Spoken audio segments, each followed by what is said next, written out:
नमस्कार फ्रेंड, कैसे हो? आशा करता हूँ ठीक हो बोला। क्या करो, 1-2 दिन भी हो गया,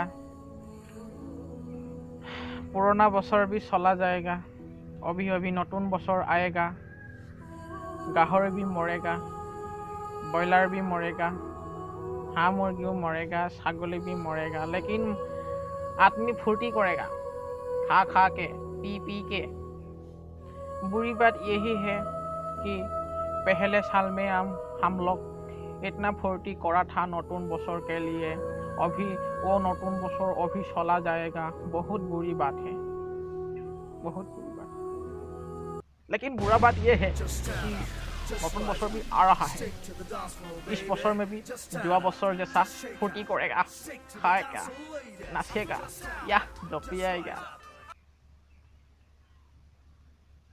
लेकिन इतना फुर्ती करने का तो शौक है, लेकिन पैसा भी तो होना चाहिए।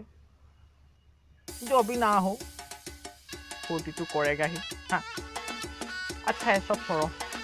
नतून बছर का अभिनंदन जना रहा हो और हैप्पी न्यू ईयर।